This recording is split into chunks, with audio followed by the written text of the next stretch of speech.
j'espère que vous allez bien. Je suis ravie de vous retrouver aujourd'hui pour les énergies de votre vie émotionnelle et sentimentale pour cette fin d'année 2024 et qui couvre les mois de novembre et décembre. Alors ici, cette vidéo s'adresse à vous si vous êtes taureau, si vous êtes ascendant taureau ou si vous avez votre signe lunaire ou vénusien en taureau, quel que soit votre signe solaire. Rappelez-vous, je vous ai dit pour le mois de novembre, votre chemin s'éclaire. Je vous ai dit également sur un plan émotionnel et peut-être par rapport à votre vie sentimentale, il a été question d'agir pour changer fondamentalement quelque chose et ça c'était quelque chose quand même d'assez important. Alors, on regarde ici l'énergie qui vous entoure les taureaux sur cette fin d'année concernant votre vie émotionnelle et sentimentale. On a ici une énergie qui peut vous amener sur le chemin de la guérison, sur le chemin du mieux-être. Également une énergie qui peut vous amener à devoir vous investir davantage, que ce soit par rapport à vous ou que ce soit dans le cas d'une relation, qu'elle soit d'ailleurs amoureuse, familiale ou amicale. Ça va être bien sûr différent selon chacun de vous, puisque vous êtes quand même nombreux et nombreuses à regarder la vidéo. Donc ça ne s'inscrira pas de la même façon pour tout le monde, et ça c'est tout à fait normal. Ici on regarde votre état d'esprit les taureaux, concernant votre vie émotionnelle et sentimentale. Vous avez à l'esprit que quelque chose soit juste et équilibré. Ce qui est important visiblement pour vous en cette fin d'année, c'est le fait qu'il y ait un équilibre entre ce que vous donnez et ce que vous recevez. Ça, c'est quelque chose qui est important pour vous. Alors, pourquoi? Parce que peut-être que pour certains d'entre vous, effectivement, il peut avoir été question d'un déséquilibre, justement, entre ce que vous donnez et ce que vous recevez. Soit vous donnez beaucoup et vous recevez peu, soit vous recevez beaucoup et vous donnez peu. Ça peut évidemment être aussi dans ce sens. Donc, voilà. Vous avez à l'esprit ce qui compte pour vous, c'est équilibrer quelque chose dans une notion d'investissement ou dans ce qui est partagé par rapport à une personne qui est importante pour vous, qui compte à vos yeux. Ça peut être amoureux, amical ou familial, je le répète, c'est important. Faut pas l'oublier. Je ne me cantonne pas uniquement à la vie amoureuse, aux relations amoureuses. Je m'adresse aussi aux célibataires, je m'adresse aux personnes qui n'ont pas de vie amoureuse, qui ne sont pas en recherche non plus. Et puis, on peut aussi parler là d'amour avec un grand A, l'amour de soi, l'amour amical, l'amour familial et bien sûr aussi l'amour amoureux, bien entendu. Alors, on continue. On regarde ce que vous ressentez au plus profond de vous sur cette fin d'année. La justice. Alors, soit effectivement, là, vous êtes vraiment focus sur cette notion d'équilibre, qui est importante. Ça veut dire qu'il y a de fortes chances pour qu'effectivement, quand tout va bien, on ne se focalise pas sur les choses qui vont bien. Hein, voilà, on les vit et puis c'est tout. Donc je pense que je dis ça parce que vous êtes focus sur l'équilibre. Ça veut dire qu'il y a quelque chose de déséquilibré peut-être. Vous voyez, l'énergie qui vous entoure va vous amener à soit à guérir, à tempérer ou à réharmoniser quelque chose, que ce soit en vous ou que ce soit dans un relationnel qui est important.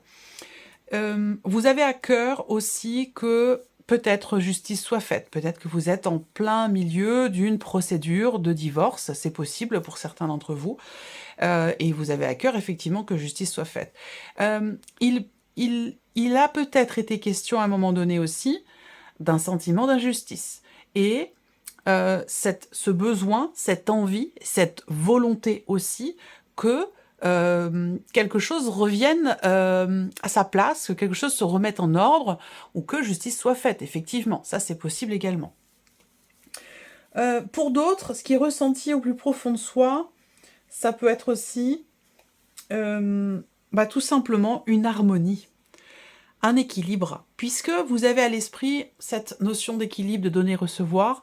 Il est possible, effectivement, qu'avec ces trois cartes, pour certains d'entre vous, on soit dans une énergie complètement opposée, dans le sens où là, autour de vous, il y a une énergie salvatrice, qui vous fait du bien, qui vous apaise, et c'est la raison pour laquelle vous êtes dans cette volonté de partager de donner.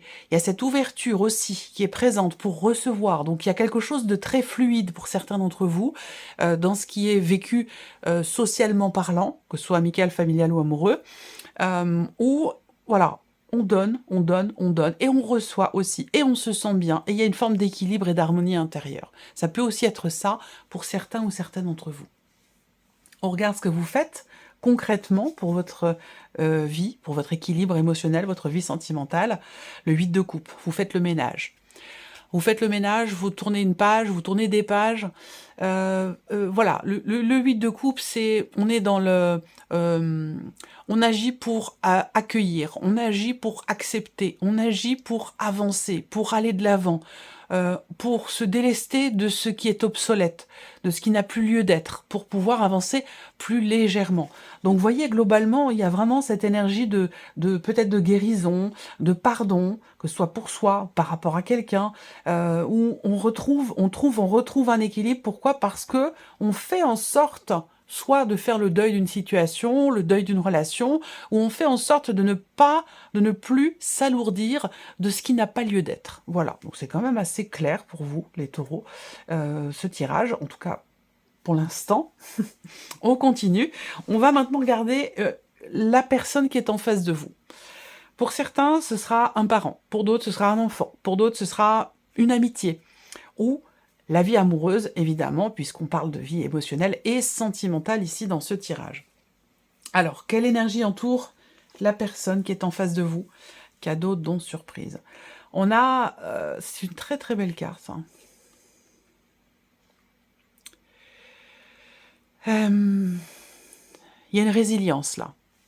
L'énergie qui entoure cette personne, c'est une énergie qui répare, c'est une énergie qui transforme et qui apaise aussi cette air. Certainement, c'est une énergie également d'amour. Alors, peut-être qu'elle vient de vous, peut-être qu'elle vient d'un entourage, hein, ça dépend.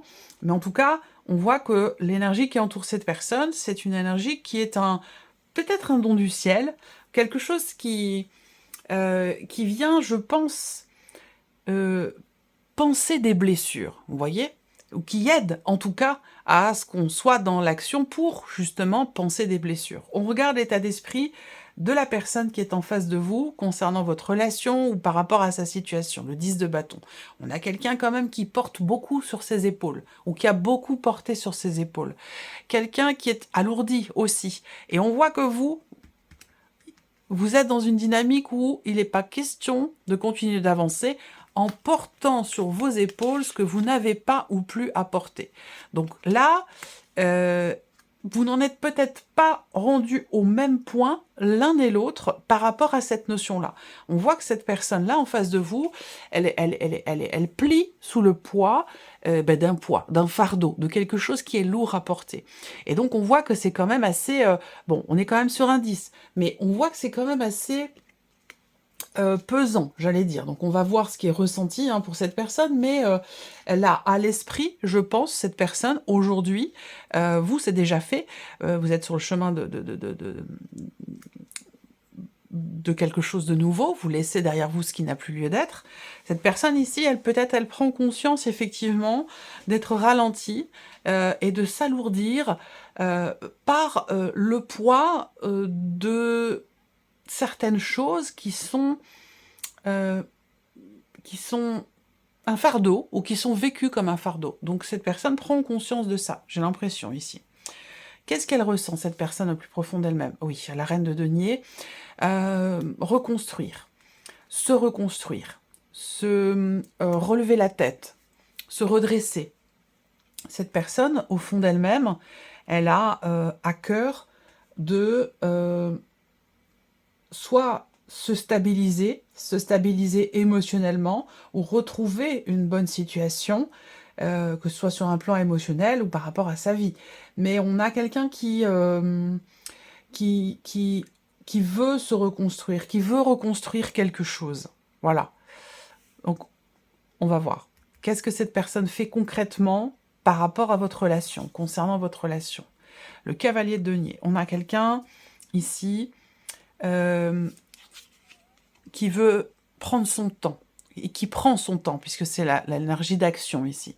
On a quelqu'un qui avance doucement mais sûrement, quelqu'un qui ne veut pas se précipiter, qui préfère réfléchir avant d'agir, qui dose aussi sa manière de s'investir émotionnellement ou sa manière de s'investir tout court, peut-être par rapport à vous. On a quelqu'un qui est quand même assez dosé, surtout par rapport sur un plan émotionnel, parce que je vois qu'ici on a quelqu'un qui porte beaucoup, qui peut être affaibli par le poids, comme je disais, d'un fardeau ou de quelque chose qui est pesant.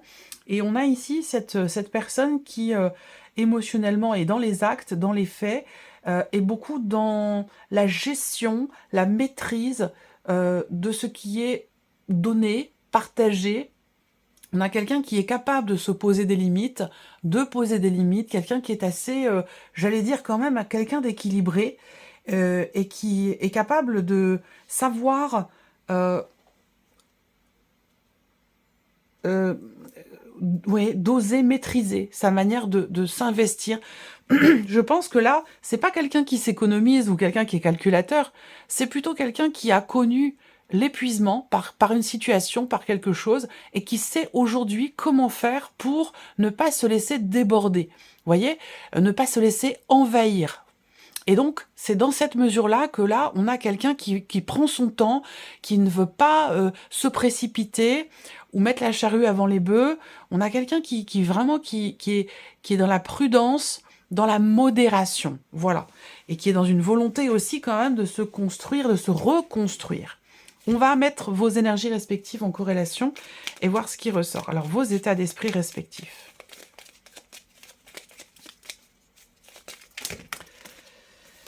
Alors,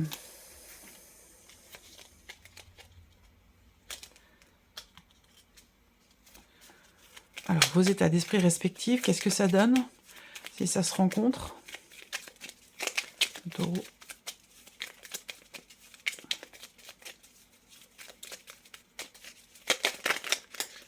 Ok, 8 d'épée. Bon, alors, le 8 d'épée,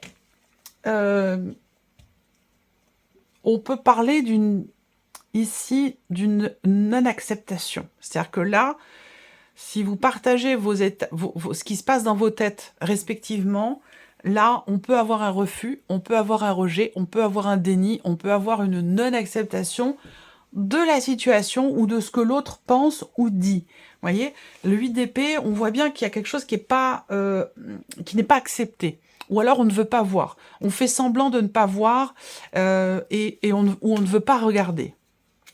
Je vais revenir peut-être dessus, je vais voir par rapport à... Je vais continuer. Vos ressentis respectifs. Vos ressentis profonds. Qu'est-ce que ça donne si c'est partagé?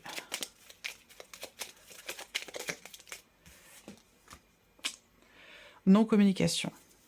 C'est compliqué. C'est très compliqué. Et là, on a quelque chose quand même d'assez complexe. Je pense que vous, aujourd'hui, vous êtes prêt ou prête à aller de l'avant, coûte que coûte.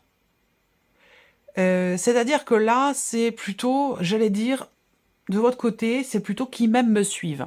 C'est-à-dire que si on ne vous suit pas, vous irez quand même dans la direction de l'après, de votre futur, de votre avenir. Il y a cette idée d'avancer à tout prix. Voilà. C'est-à-dire que soit on vous suit, soit vous continuez d'avancer seul et ça ne vous pose aucun problème. Hein. C'est vraiment... vous êtes prêt ou prête pour ça. Il n'y a pas de souci là-dessus. Alors, au niveau des ressentis profonds, on voit bien que là, avec le 4 d'épée, la communication est quand même extrêmement difficile, extrêmement compliquée. Soit on a du mal à dire ce que l'on pense, et on a du mal aussi peut-être à dire ce que l'on ressent. Et donc là, ça peut rendre la relation parfois un peu complexe. Si les ressentis profonds sont exprimés, on peut avoir avec le 4 d'épée la possibilité quand même de pouvoir prendre soin l'un de l'autre. C'est-à-dire que là, il y a une envie commune que les choses bougent, que les choses avancent. Par contre, on voit que là, On a quelqu'un qui prend son temps ou qui veut prendre son temps, qui n'est pas encore tout à fait prêt. J'ai l'impression que vous avez peut-être une mesure d'avance, si vous voulez, par rapport à cette personne. Et que la sensation que j'ai, c'est est-ce que vous allez être prête, prêt, capable ou dans l'envie, parce que ça peut être une histoire de choix aussi tout simplement, d'attendre cette personne pour continuer d'avancer avec elle sur le chemin de votre relation, vous voyez? C'est la question que je pose ici. Hein. Je pense que ce sera uniquement une question de choix, en fait, ici. Hein. Alors, vos actions respectives pour la relation, qu'est-ce que ça donne quand c'est partagé? Qu'est-ce que ça donne si c'est partagé? Votre manière de faire, d'agir.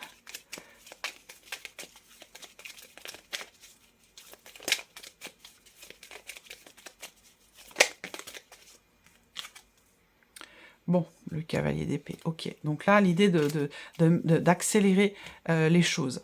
On voit que, je pense que le fait que vous soyez dans l'énergie du 8 de coupe, dans votre manière de faire, c'est-à-dire on tourne une page, on va de l'avant, on se déleste de ce qui n'est plus satisfaisant ou de ce qui n'est plus à l'ordre du jour pour avancer, pour aller de l'avant, et en face, on a quelqu'un qui veut aller doucement.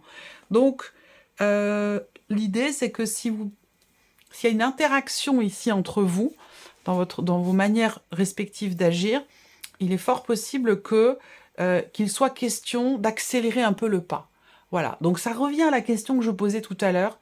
Est-ce que vous êtes prête ou prêt à, j'allais dire entre guillemets, attendre cette personne pour pouvoir continuer d'avancer ensemble? Parce que comme je vous l'ai dit, vous avez une mesure d'avance et j'ai l'impression que cette avance, elle peut finalement se creuser. Et comme je le disais, c'est une question de choix. Est-ce que vous allez choisir d'attendre cette personne ou est-ce que vous allez au contraire pousser cette personne à aller de l'avant, à avancer plus vite dans une certaine mesure? Parce que c'est de ça dont il est question. Dans votre manière d'agir aussi, vous pourriez très bien pousser l'autre à parler, à exprimer les choses. Alors, ça peut aller dans l'autre sens. C'est-à-dire que la personne ici qui veut aller lentement, qui veut prendre son temps, peut vous, de par sa manière d'agir, vous pousser à exprimer des choses. Quoi qu'il en soit, que ce soit dans un sens ou dans l'autre, eh bien, votre manière de faire va pousser à l'expression de quelque chose, à la communication. Et je vous ai dit tout à l'heure, gros souci quand même de communication visiblement ici, que ce soit par rapport à ce qu'on pense ou par rapport à ce qu'on ressent. Donc dans votre manière de faire, finalement, eh bien, on a quelque chose, j'allais dire, de juste, et c'est aussi peut-être ce que vous ressentez au plus profond de vous-même, peut-être que vous sentez que ça va arriver, eh bien, ça vous amène ici sur le terrain de la communication. Donc il va être question de parler clairement, d'exprimer clairement ce qu'on veut, ce qu'on ne veut plus, pour pouvoir avancer ou pour pouvoir faire avancer la relation. Voilà pour vous, mes chers taureaux. Alors, ici, on va regarder maintenant un message du petit oracle pour vivre les accords Toltec au quotidien. Je vais laisser venir 3 cartes. Vous allez choisir une de ces 3 cartes ou choisir un chiffre entre 1 et 3 pour découvrir votre message. Alors, première carte, chiffre 1 pour les taureaux. Première carte, chiffre 1 pour les taureaux.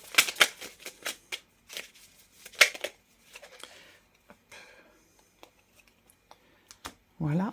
Ensuite, deuxième carte, chiffre 2 pour les taureaux. Deuxième carte, chiffre 2 pour les taureaux. Troisième carte, chiffre 3 pour les taureaux. Voilà. Vous pouvez faire pause, hein, bien sûr, sur la vidéo si vous voulez prendre le temps de choisir. Alors, ici, première carte, chiffre 1, et vous avez 2 cartes. Alors, la première carte, le premier message. Je sais que ce que je raconte sur l'autre n'est pas toujours la vérité. Et si mon mental avait tort? Et si je n'avais qu'à regarder mon partenaire différemment pour me sentir apaisé? Mon partenaire ou la personne qui est en face de vous. Hein. Quel est le plus important pour moi dans l'histoire? Avoir raison et être en colère ou accepter de ne pas tout savoir sur ses intentions et me sentir en paix? Ça, c'est votre première carte et vous avez une deuxième carte. J'agis pour manifester ce qui se passe en moi. Faire de son mieux signifie que je passe de l'idée à l'action. Ceci pour ressentir les changements dans mon corps, mais aussi dans ma vie, en réponse aux mouvements que j'ai impulsés au départ. Deuxième carte ici, chiffre 2. Je me parle à moi-même comme à mon meilleur ami. Si je ne me sens pas assez digne pour me parler avec bienveillance, pourquoi les autres devraient-ils en faire autant? Ne suis-je pas parfois mon pire juge? J'apprends à avoir une parole impeccable, autant pour moi-même que pour les autres. Et la troisième carte ici, chiffre 3. Je transforme mes critiques en gratitude. Intérieurement, je peux me dire « Je te remercie de la colère que tu fais naître en moi, elle m'apprend à comprendre. » Mais ça, c'est pas évident. Mais c'est possible. Voilà pour vous, mes chers taureaux. J'espère que cette vidéo vous a plu, que ce tirage résonne en vous. Merci à vous, merci de votre présence, de votre fidélité. Merci pour votre écoute. Et puis, on se retrouve très bientôt pour les prochaines vidéos. Prenez soin de vous. Au revoir.